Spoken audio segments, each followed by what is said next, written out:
Hi, welcome back to Project Car Haven. I'm Andy. Once again, we're working on the Legnum. When we last left off, I had all the interior stripped out and was confused about what to do next. There's a big pile of parts everywhere, so what I'm going to do is knuckle down to getting everything clean, like I said I was going to. Well, first thing, I'm just going to grab all these carpeted trim pieces, move them out to the lawn, and get them hosed down with some carpet shampoo.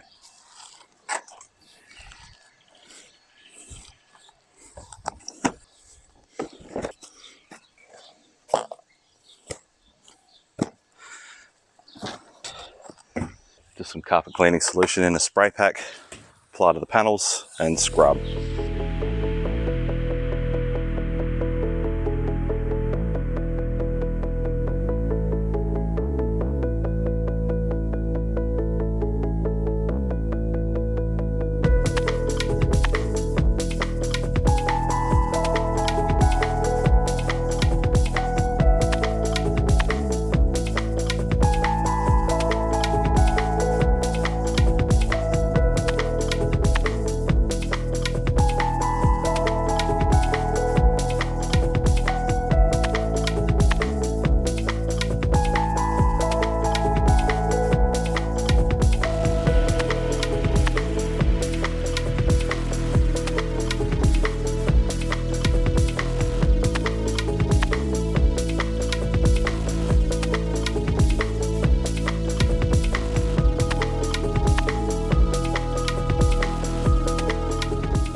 Now, a lot of that stuff was rinsed out, but water's still quite dirty. You can imagine how filthy it was before I started with the vacuum. Now, I was going to clean the carpet while it was still in the car, but it appears all that's left is to unbolt the bottom bolt of the front seat belts, take off these scuff panels, and I should be able to get the carpet out. It's probably going to be better for getting it clean because I think I'm going to need to hit it with a pressure washer. Obviously, that's going to be better out there than in here.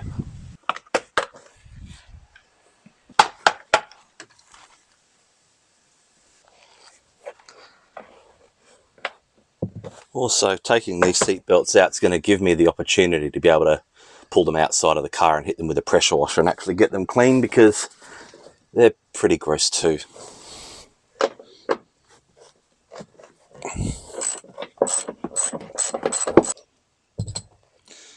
Put the cap on so I don't lose the bolt. Everything stays together. All right. Just before I proceed, I realised this dead pedal here is probably right on top of the carpet, so I'm going to have to get that out as well. It's a couple of Phillips screws, should come out pretty easily.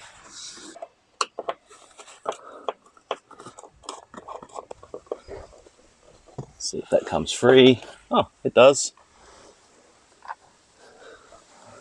Well, you can see there the difference in colour of the carpet, the way it should be and what it is. This is disgusting. I also just noticed the stopper for the accelerator pedal would have held the carpet in. It's just a piece of plastic with a thread on it. Just grab it by your hand and unscrew it.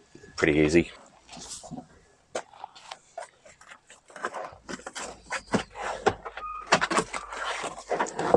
Yep. It's a push pin there. I'll get a pry tool.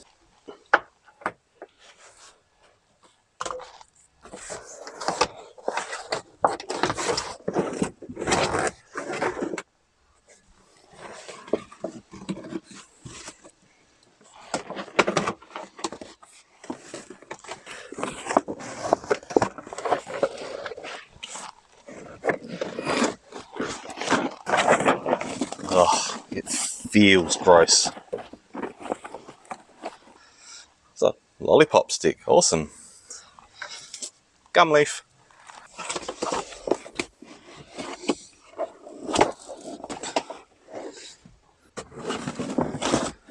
Ugh.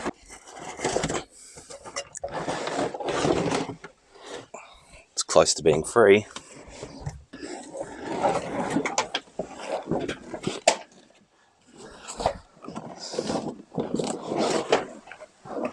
Dark. Righto. Well, being light coloured carpet, I don't know if I'm going to be able to bring this back to a decent condition.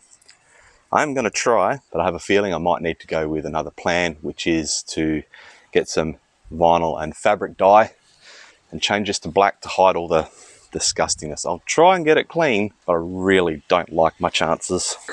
Now you can already see from under the dead pedal how clean it's supposed to be and how filthy it actually is. I'll probably try and clean a patch with carpet cleaner, drill, and the vac just to see how much of a difference I can make. But I won't do the whole thing like that to begin with. I will attack it with a pressure cleaner first.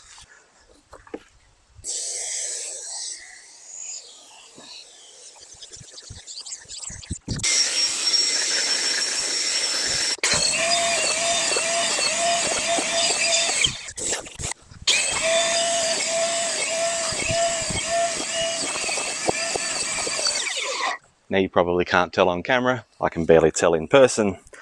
It doesn't really look much cleaner at all. How much did we get out? We'll do our favourite little let's see how filthy the carpet is test. Yeah, obviously got a fair amount out, but that is still filthy. I'm going to try and clean it anyway. Quick question, by the way. Do you like seeing the extraction from the carpets and stuff that I clean? If so, I'm considering getting a glass beaker instead of using that paint measuring cup to really be able to see what's going on with it. Let me know in the comments whether I should bother investing in that beaker to show you gross stuff like that or not. I was just getting ready to pre-soak it so the pressure cleaner had a chance to get something clean. So just with the garden hose, it's so gross and it really stinks. Well, we're obviously going to get something out of this. Well, a fair amount of stuff out of this, but I don't think we're going to be able to save it. 20 minutes later. Now I have soaked and scrubbed and soaked and scrubbed this thing with degreaser and carpet cleaner, and it doesn't look any different at the moment. I don't have high hopes, but if I'm going to dye it, I need it clean anyway, so pressure wash it and see what happens.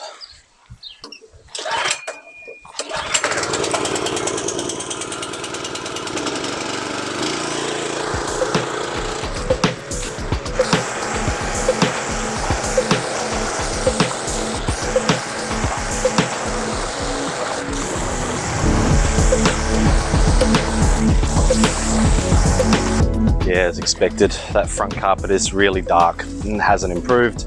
I'm just going to use the garden hose to rinse this all out and then set it out to dry.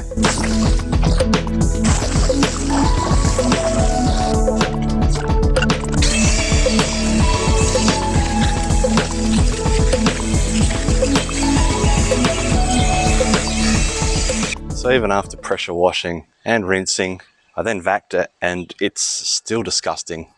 The front floor area is still quite dark, almost black. The rears came up better, but overall that carpet is no good. I'm going to have to dye it. And I was going to attempt to clean the headliner. It's quite dark over the driver's side area. But because it's made of like pressed cardboard and paper, I'm a bit afraid of washing it and ruining that. So I think my only option with this is to actually get the headliner replaced. And by headliner replaced, I mean recovered in a new fabric. I'll peel this off, even though it's not sagging like typical cars in Australia. This staining isn't going to be easy to get rid of, so that's where I'm at with that.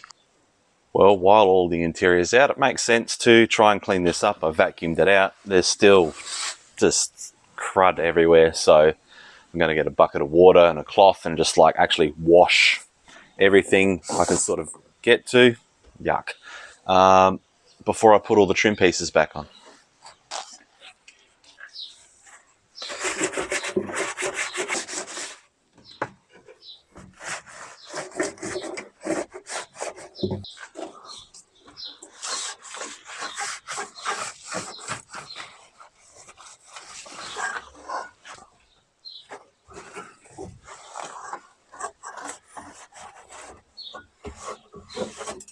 Well, I'm not going to make you watch paint, or in this case, carpet dry.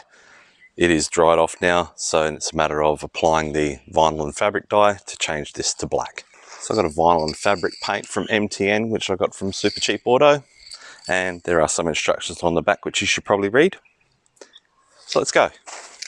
Now I did paint a test patch earlier, just here, to see how well it would bond to the carpet, and it seems okay, but it may need a couple of coats. Here we go.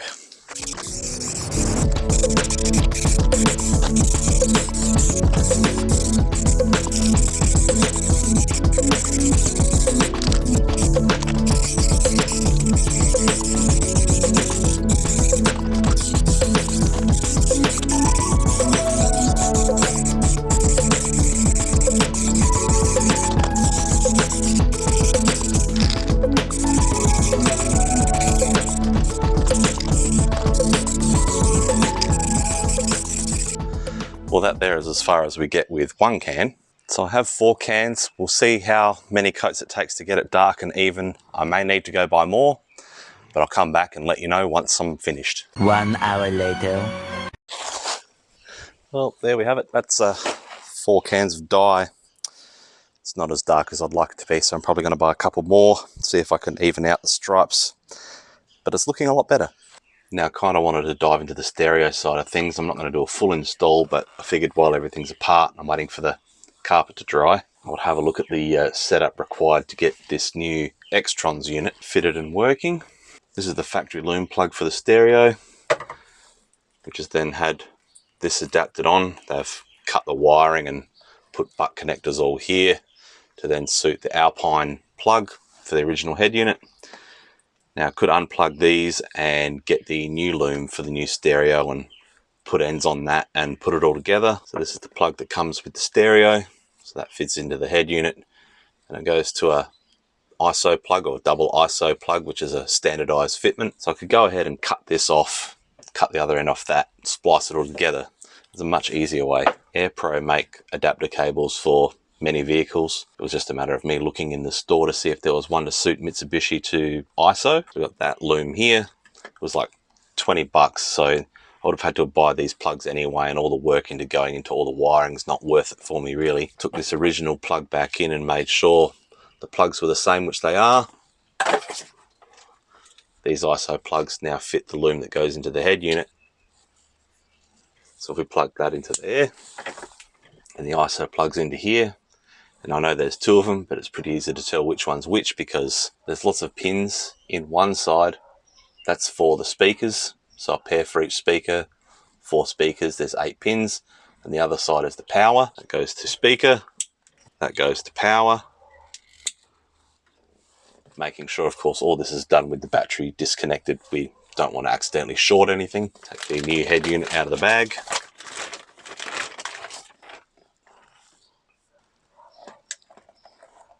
That's a very quick throw together job. I'll just go and connect the battery and see if we can get this thing to come to life and see if maybe we get some sound out of it. Just hooking up a temporary earth with this alligator clip wire to something decent.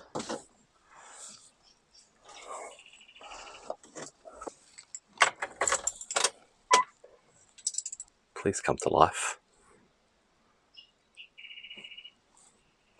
Hey, there we go. It seems to be working so far.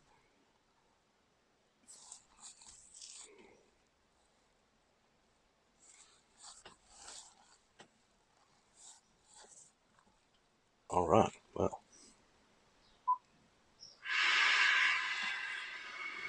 Looking to sell or trade your car? Well, I won't be able to play any of that because I don't want to get copyrighted, but it is making sound, but I have noticed it doesn't sound that good. I will play with the settings a bit later, but I've got a feeling maybe these speakers need to be replaced. Even at low volume with no bass added, there was a lot of crackling from the rear at least. So looks like I need to pull the door cards off and check the speakers as well. Now I'm going to have to circle back to that stereo stuff later because, like I said before, I need the space to be able to get the wiring loom out for the engine, plus other things need to go in before other things. I'd like to start putting the interior in. Before I do that, I probably should run cabling for reverse camera, maybe subwoofer wiring. I'd like to put the interior into the back again, but now is the time to access the suspension, so I may as well fit the coilovers. Before all of that, I have some replacement struts for the tailgate, so it will no longer fall on my head, I hope.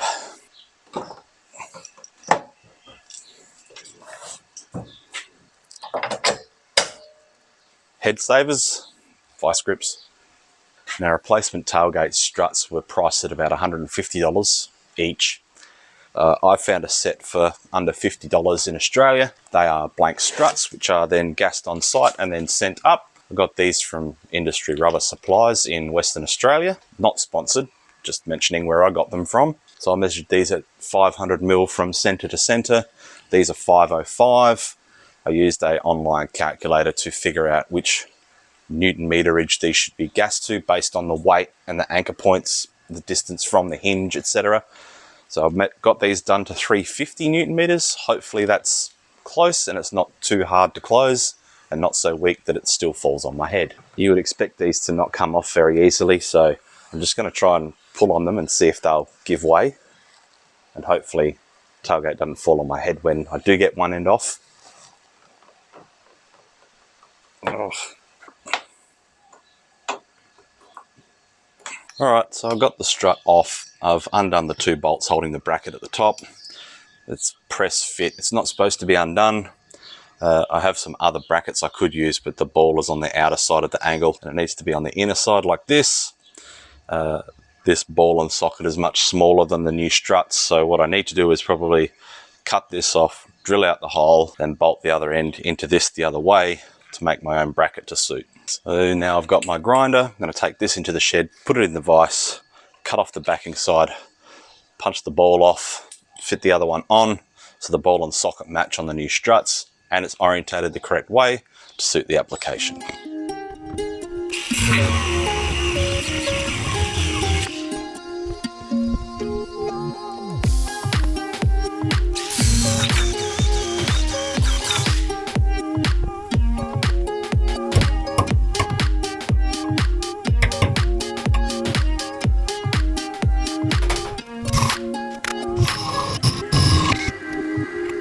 Now you can order brackets with the ball joint facing towards the inside. This is what I had lying around from other gas strut projects I've had in the past, so I'm just making use of the stuff I have on hand. The holes now have been drilled out, obviously. I'm just waiting for these to cool down. They are a bit warm still. I don't know why I'm holding them.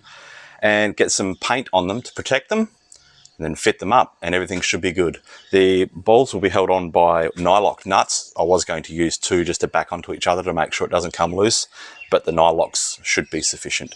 Well, now that I have to wait for that paint to dry, I don't really have much else to do, so I guess I'll just clean up all the plastic trim so it's nice and clean, ready to go in after I do the 20 steps before the point where I get to refit these.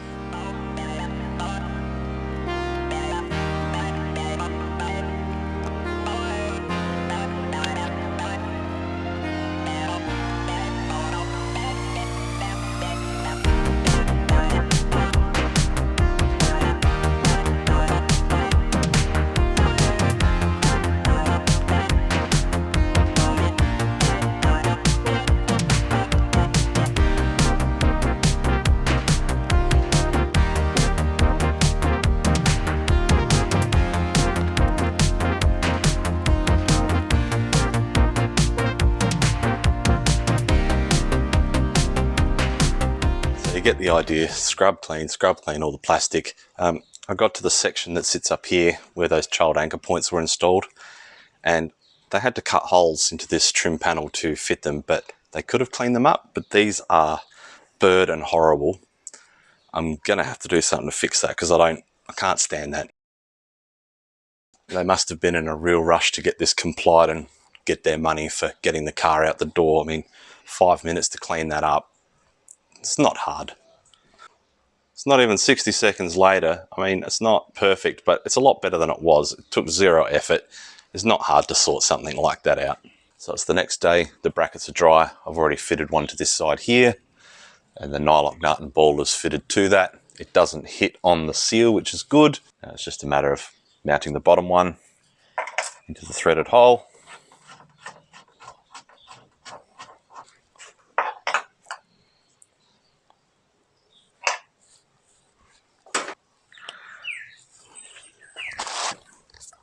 Remove the retaining pin, sit that on, that's clipped into place there, bottom pin out. It's a bit difficult to get that pin aligned, but once we're there, we get it clipped into place. Well, that's one fitted. This side's going to be a little bit more difficult because I don't want to put the vice grips on the brand new strut, so I've sort of got to manually hold it and do all that work. Fit the ball into the frame, inside edge.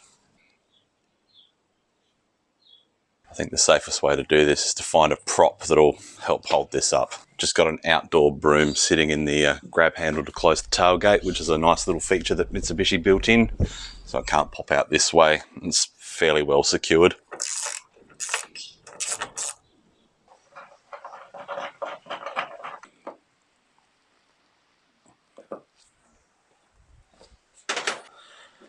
Undo the clip, drop the pin out again.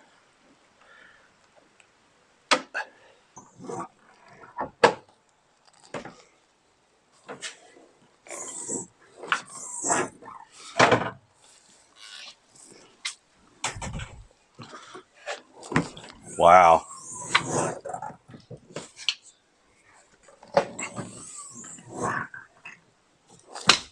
Well, it would appear my calculations weren't correct. This tailgate must be heavier than I figured or something, because these struts aren't holding the weight at all. So I'm going to go back online, order some more high powered ones and see how we go. Well, that literally puts a spanner in the works. I can't really do any of the work in the rear if that tailgate's going to keep falling down. The broom that's propping it up will be in the way of the stuff I want to install, so unfortunately, I guess at this point in time, this will be the end of this episode until I can get those new struts ordered and delivered. Hopefully you'll come back for the next one and we can pick up where we left off, hopefully with some success.